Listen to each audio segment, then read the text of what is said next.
Happy husband appreciation day. तुमसे अच्छा आदमी हमारी जिंदगी में नहीं हो सकता।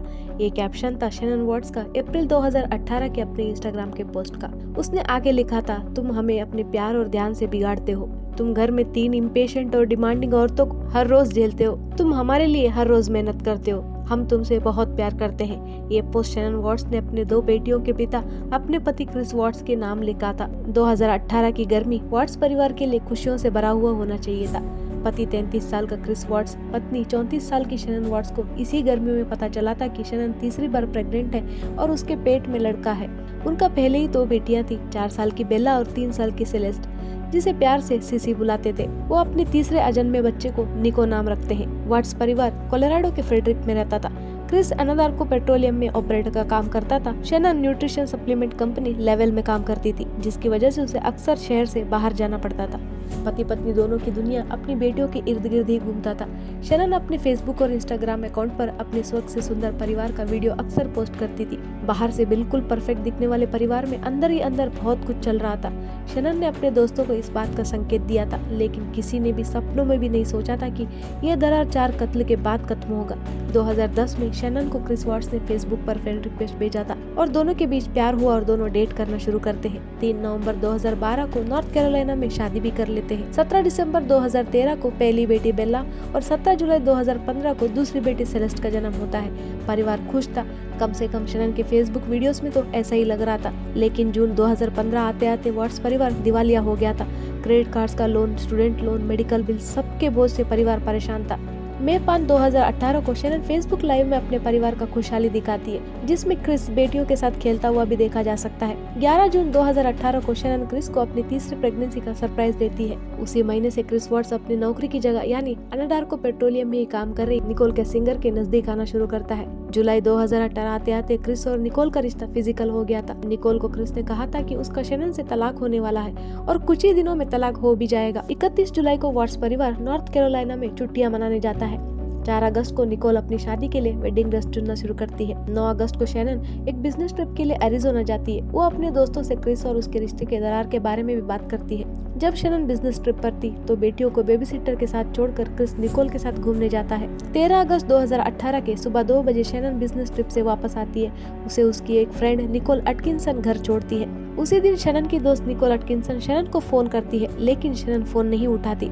जब बार बार फोन करने के बावजूद शैनन फोन नहीं उठाती तो परेशान अटकिंसन शैनन के घर जाती है, लेकिन घर का दरवाजा भी कोई नहीं खोल रहा था। शैनन की कार भी वहीं थी, लेकिन शैनन या उसकी बेटियों का कोई हलचल नहीं था। अटकिंसन परेशान होकर पुलिस को फोन लगाती। वो क्रिस को भी फोन करती है। पुलिस आती है और क्रिस भी। अपनी पत्नी और बेटी का कोई अता पता ना होने के बावजूद क्रिस काफी शांत था।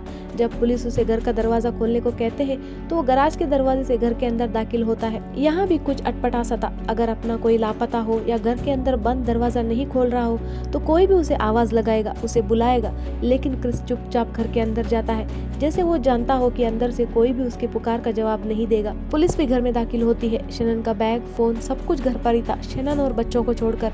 क्रिस ने पुलिस को बताया कि वो नहीं जानता कि अचानक उसकी पत्नी और बेटियां कहाँ गायब हो गए। उसने टीवी पर एक अपील भी की, जिसमें उसने शैनन की घर वापसी का मिन्नतें भी किया। कोलोराडो पुलिस के साथ अब एफबीआई भी जुड़ जाती है और क्रिस को लाई डिटेक्टर टेस्ट देने के लिए कहा जाता है, जिसमें वो बुरी तरह फेल हो जाता है। इन्वेस्टिगेटर्स क्रिस को सच बताने को कहते हैं, लेकिन क्रिस तस से मस नहीं होता। अब क्रिस मुख्य संदिग्ध बन गया था। इसी बीच निकोल कैसिंगर इन्वेस्टिगेटर्स को बताती है कि वो क्रिस की लवर है। अब तक इन्वेस्टिगेटर्स को पता चल गया था कि क्रिस ने अपनी प्रेग्नेंट बीवी और दोनों बेटियों का कत्ल किया है। पड़ोसी के घर के सीसीटीवी में शैनन जिस रात गायब हुई थी उसी रात क्रिस 50 मिनट तक कुछ चीजें अपनी कार में भरते हुए देखा जा सकता था। दूसरे दिन सुबह क्रिस ने बच्चों के स्कूल फोन लगाकर कहता है कि वो स्कूल नहीं आएंगी। इन्वेस्टिगेटर्स को ये तो पता था कि क्रिस ने कत्ल किया, लेकिन उनकी लाश कहाँ छुपाया ये नहीं पता था।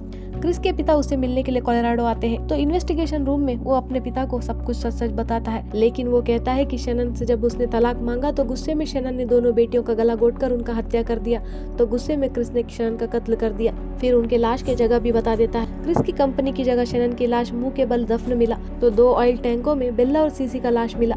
15 अगस्त 2018 को क्रिस को अरेस्ट कर लिया गया। 21 अगस्त को उस पर 5 फर्स्ट डिग्री मर्डर का चार्ज लगाया गया। 12 साल के नीचे की उम्र वालों के कत्ल के लिए डबल चार्ज लगता है। पहले तो वो सारा दोष शैनन पर ही मर रहा था, लेकिन बाद में फांसी से बचने के लिए सच उगलता है। उसने कहा कि शनन जिस दिन बिजनेस ट्रिप से लौटी थी उस दिन दोनों के बीच तलाक को लेकर बहस हुई। शनन तलाक नहीं चाहती थी, वो शादी को बचाना चाहती थी, तो उसने गुस्से में शनन का गला घोंटकर उसको मार डाला। जब शनन की लाश को पहली मंजिल से नीचे ला रहा था तब उसकी दोनों बेटियां उठ गई और माँ को बेजान देखकर पिता से सवाल करने लगती है, तो उसने उनका भी गला घोंट दिया। उसने कहा कि जब बेल्ला ने देखा कि पिता ने सीसी का गला घोंटकर कत्ल कर दिया तो वो बचने के लिए पूरे घर में भागी, लेकिन क्रिस को तरस नहीं आया। उसने अपनी बच्ची को पकड़कर मार दिया, फिर तीनों की लाश को अपने काम करने की जगह पर टिकाने लगा दिया। 6 नवंबर 2018 को क्रिस वाट्स को अपनी पत्नी, 2 बेटियां और पत्नी की पेट में पल रहे बेटे के कत्ल के लिए 5 आजीवन कारावास का सजा सुनाया गया। वो अभी विस्कॉन्सिन इंस्टीट्यूशन में अपना 5 आजीवन कारावास का सजा काट रहा है। ये स्टोरी को डिटेल में आप नेटफ्लिक्स की American murder the family next door में देख सकते हैं। फिर मिलते हैं एक नए केस के साथ। अलविदा।